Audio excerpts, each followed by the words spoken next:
کہتے ہیں دعا سے زیادہ بد دعا جلد اثر پذیر ہوتی ہے، کیونکہ بد دعا سیدھی عرش بری پر خالق حقیقی کے سامنے پیش ہو جاتی ہے۔ جب میں نے گرد سے اٹے ہوئے پیروں والی افلاس زدہ سی مومو کو دیکھا تو مجھ کو بے اختیار ماضی کی ممتاز یاد آ گئی، جس کا باپ ایک کامیاب ٹھیکیدار تھا۔ یہ اس زمانے کا ذکر ہے جب میں 9ویں جماعت میں پڑھتی تھی۔ ہماری کلاس میں ایک بے حد غریب بیوہ کی لڑکی نور جہاں اور دولت مند ٹھیکیدار کی بیٹی ممتاز پڑھا کرتی تھی۔ اسکول کے زمانے کی زندگی معصومیت پر مبنی ہوتی ہے، اس لیے ہماری دوستیاں بھی پرخلوص تھی۔ نور جہاں بہت ذہین اور کلاس میں اول آنے والی لڑکی تھی، جبکہ ممتاز اس کے برعکس تھی۔ اس کے ساتھ ساتھ ہر وقت اپنے ماں باپ کی دولت، اپنی گاڑی کا ذکر کرنے کی وجہ سے لڑکیاں اس سے دور دور رہتی تھی، اور وہ خود لڑکیوں کے ہر گروپ میں گھسنے اور اپنی جگہ بنانے کی ناکام کوشش کرتی۔ خاص طور سے ہمارے ساتھ رہنے کی ہر وقت اس کی کوشش ہوتی تھی، کیونکہ ہمارے گروپ میں نور جہاں اپنی نرم طبیعت، محبت اور خلوص کی عادت کی وجہ سے ہر دل عزیز تھی۔ اس میں سب سے بڑی خوبی یہ تھی کہ اگر کسی کی سمجھ میں کوئی سبق نہ آتا تو وہ اس کو آدھی چھٹی میں باقاعدہ پڑھایا کرتی تھی۔ اس کی ہر دل عزیزی ممتاز کو ایک آنکھ نہ بھاتی تھی۔ وہ ہمیشہ کوشش میں ہوتی کہ اس کی بے عزتی کرے۔ اپنی حاسد مزاجی کی وجہ سے اس کو نور جہاں میں صرف ایک کمزوری نظر آتی تھی کہ وہ غریب بیوہ ماں کی لڑکی ہے۔ ہمارے گروپ کی کوئی لڑکی نہیں چاہتی تھی کہ وہ ہمارے ساتھ اکٹھے بیٹھے، مگر آدھی چھٹی ہوتے ہی وہ ہم لوگوں کی طرف لپکتی اور درمیان میں آ کر بیٹھ جاتی۔ بات ہی بات مذاق اڑاتی، طنز کرتی۔ اس کا نشانہ عام طور پر نور جہاں ہوتی، جو کہ اپنی خاموش فطرت کی وجہ سے اس کو جواب نہ دیتی۔ کئی بار اس کی بدتمیزی کے بارے میں ٹیچر سے شکایت کی گئی، اس کو ڈانٹ بھی پڑی، مگر اس نے کوئی اثر نہ لیا۔ ایک دفعہ اس نے نور جہاں کی پیوند لگی شلوار کو دیکھ کر کہا، اس کے پاس بہت پرانی شلواریں ہیں، وہ ذمہ دارنی کو دینے کی بجائے کل اس کو لا کر دے دے گی۔ ہم سب نے غور سے نور جہاں کی ٹانگوں کی طرف دیکھا۔ پائنچے کے پاس ایک پیوند نظر آیا جو شاید اس کی سلائی کرنے والی ماں نے پرانی شلوار میں لگا دیا تھا۔ اتنی بڑی توہین بھی اس صابر لڑکی پر اثر انداز نہ ہوئی۔ اس نے ممتاز کا شکریہ ادا کیا کہ وہ اپنے پیوند لگے کپڑوں میں ہی خوش ہے۔ کلاس کی بیشتر لڑکیوں کا خیال تھا کہ ممتاز اسی طرح کے نودولت خاندان کی فرد ہے جو جا بجا اپنے ٹھیکیدار باپ کے پیسے کا ذکر کرتی رہتی ہے۔ اسی زمانے میں پتہ چلا کہ نور جہاں کی شادی اس کے کزن سے ہو رہی ہے جو کینیڈا سے آیا ہے۔ ہیڈ مسٹریس اور دوسری ٹیچرز نے اس کی والدہ کو سمجھایا کہ نور جہاں بہت ذہین ہے، اس کو تعلیم مکمل کرنے دی جائے، مگر سلائی کرنے والی بیوہ غریب ماں کا جواب تھا کہ اس کے پاس اس کو دینے کو کچھ نہیں ہے اور سارا خاندان اس شادی کے حق میں ہے۔ یہ وہ زمانہ تھا جب غریب رشتہ داروں سے ملنا معیوب نہیں سمجھا جاتا تھا اور خاندان کے فرد ایسے گھرانے کا سب سے زیادہ خیال کرتے تھے۔ شادی کے دن ہم سب سہیلیاں اس کی پھوپھی کے بڑے سے گھر پہنچ گئیں۔ وہاں کی خواتین دیکھ کر اندازہ ہوا کہ نور جہاں کے خاندان میں سوائے ان کے سبھی خاصے امیر ہیں۔ گھر میں شادی کا ہنگامہ تھا۔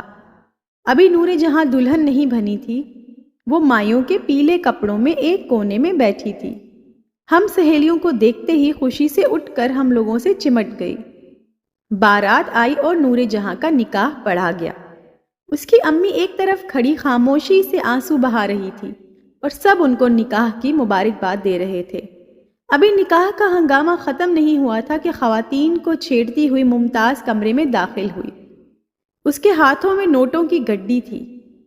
سب خواتین کی موجودگی میں اس نے بہت زور سے کہنا شروع کیا کہ نور جہاں، تم نے مجھے اپنی شادی میں نہیں بلایا، مگر میں تم کو یہ پیسے دینے آئی ہوں۔ یہ صدقے کے پیسے ہیں، میرے والد نے بھیجے ہیں کہ یتیم لڑکی کی شادی میں کام آئیں گے۔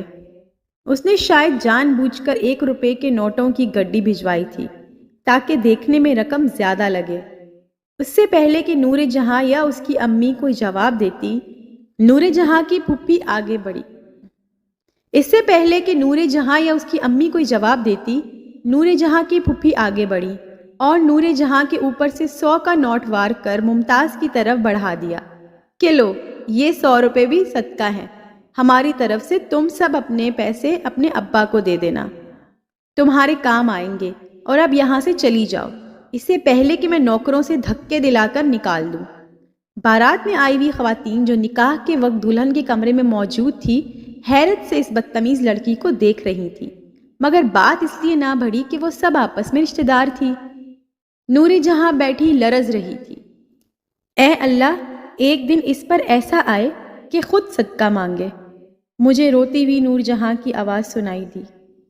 نور جہاں شادی کے بعد کینیڈا چلی گئی۔ ہم لوگ تعلیم اور اس کے بعد اپنی اپنی زندگیوں میں مصروف ہو گئے۔ سال ہا سال گزر گئے۔ پھر ایک دن میری دوست شہناز نے اپنے بیٹے کی شادی کا بلاوا دیا۔ بارات کو کینیڈا کے شہر مونٹریال جانا تھا۔ شہناز بہو بیاہ کر لائی، تیکھے نکوش والی معصوم سی نازک لڑکی ولیمہ کے استقبالیہ میں جھکی جھکی پلکوں کے ساتھ سٹیج پر بیٹھی تھی۔ میں اس کو منہ دکھائی دینے سٹیج پر گئی اور منہ دکھائی دے کر جب پلٹی تو دلہن کے پاس بیٹھی اس کی ماں ایک دم کھڑے ہو کر مجھے غور سے دیکھتے ہوئے لپٹ گئی۔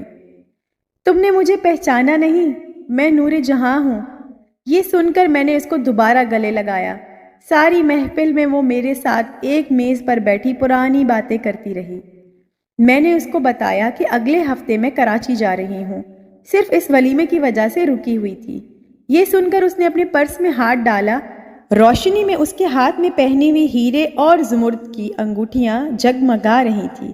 اس نے مجھے $200 دیے کہ یہ دلہن کا صدقہ ہے اور میں کراچی جا کر کسی غریب لڑکی کو دے دوں۔ میں کراچی میں اپنی بہن کے ساتھ کچن میں بیٹھی باتیں کر رہی تھی کہ اس کی ملازمہ نے اطلاع دی کہ ماسی مومو آئی ہے۔ بہن نے اس کو باورچی خانے میں ہی بلا لیا۔ کپڑے جن پر جا بجا پیوند لگے تھے، ٹوٹی ہوئی چپل، بال ایسے جیسے عرصہ سے ان میں کنگھی نہ کی گئی تھی۔ کھانستی ہوئی ایک عورت آ کر زمین پر بیٹھ گئی۔ میں نے اس کی طرف دھیان نہ دیا۔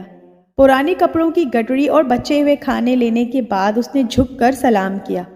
میں نے جب نور جہاں کے دیے ہوئے $200 اس کے ہاتھ میں تھمائے تو اس کے چہرے پر نظر پڑی اور غور سے دیکھنے کے بعد حیرت سے میری آنکھیں پھٹی کی پھٹی رہ گئی۔ وہ ممتاز تھی۔ ممتاز، یہ تم کو کیا ہو گیا؟ اپنا اصل نام سن کر وہ چونکی۔ لوگوں کے گھروں میں جھاڑو برتن کرنے والی اس مومو کو کوئی اس کے اصلی نام سے پہچانتا نہیں تھا۔ یہ اس کے لیے بڑی بات تھی۔ مجھے پہچان کر وہ بلک بلک کر رو رہی تھی۔ اس نے بتایا کہ اس کی پہلی شادی والدین نے ایک امیر آدمی سے کر دی تھی، مگر وہ بے حد عیاش تھا۔ اس کا سارا جہیز اور زیور شراب، جوئے اور غلط عورتوں پر خرچ کر کے تہی دامن ہو گیا۔ ماں باپ اس کی مدد کرتے رہے، مگر 2 بیٹیوں کی پیدائش کے بعد اس کو اندازہ ہو گیا کہ یہ گھر وہ نہیں بسا پائے گی۔ اس کے اپنے مزاج میں بچپن سے خود سری تھی۔ ماں باپ کے گھر آ کر اس نے باپ سے ضد کی کہ اس کے شوہر پر نان و نفقہ اور خلا کا مقدمہ کرے۔ شوہر بھی ایک پیسے والے کا بیٹا تھا۔ بہت عرصہ نان نفقہ کا مقدمہ چلا۔ اس کے بعد باپ کا کاروبار بھی کافی گھاٹے میں جا رہا تھا۔ نان نفقہ تو اس کو کیا ملتا، ہاں خلا ضرور مل گیا۔ اس عرصے میں بھائیوں کی شادی ہو گئی۔ ممتاز ماں باپ کے گھر اپنی لڑکیوں کے ساتھ ٹھاٹھ سے رہتی تھی، مگر پھر بھائی کے بچوں اور اس کی بیٹیوں کے درمیان لڑائی جھگڑے شروع ہو گئے۔ بھائیوں کے دل میں اس کے خلاف نفرت پیدا ہونے لگی، کیونکہ ماں باپ ممتاز کا ساتھ دیتے تھے۔ والدین کے مرنے کے بعد بھائیوں نے ہر کام میں دخل دینے اور بچوں کے جھگڑنے کی وجہ سے اس کو صاف کہہ دیا کہ وہ اب اپنا انتظام کرے۔ ماں باپ نے اس کے مقدمے بازی پر بہت پیسہ خرچ کیا تھا۔ بھائیوں نے مزید پیسہ دینے سے انکار کر دیا کہ اب اس کو اپنی کفالت خود کرنی ہوگی۔ وہ تھوڑے دن اپنے ایک اور رشتہ دار کے گھر رہی، مگر وہ لوگ اس کو 2 بیٹیوں کے ساتھ اپنے گھر ہمیشہ کے لیے رکھنے کو تیار نہ تھے۔ اس کی جاننے والی ایک عورت نے اس کا دوسرا نکاح ایک غریب آدمی سے کر دیا۔ اس سے اس کے ہاں ایک اور لڑکی پیدا ہوئی۔ وہ مزدور ایک دن مشین پر کام کرتے ہوئے دونوں ہاتھوں سے محروم ہو گیا۔ گھر میں فاقوں کی نوبت آ گئی تو اس نے گھر سے باہر نکل کر نوکری ڈھونڈی اور تعلیم کی کمی کی وجہ سے کوئی خاطر خواہ نوکری نہ ملی۔ اب وہ لوگوں کے گھر روٹی پکانے کی نوکری کرنے لگی اور ان کے گھروں کے بچے ہوئے کھانے پر اس کا گزارا تھا۔ $200 ہاتھ میں پکڑ کر اس نے ان دیکھی خاتون کو دعائیں دی جس نے اپنی بیٹی کا صدقہ اس کو بھیجا تھا۔ اس کو نہیں معلوم تھا کہ یہ وہی عورت ہے جس کی شادی کے دن وہ بڑی رونق سے اس کو صدقہ کے پیسہ دینے کے بہانے بھری بارات میں بے عزتی کر کے اپنی انا کو تسکین دینے آئی تھی، اور جس نے اس کو بد دعا دی تھی کہ خدا کرے کہ تم لوگوں کے دیے ہوئے صدقے پر زندگی بسر کرو۔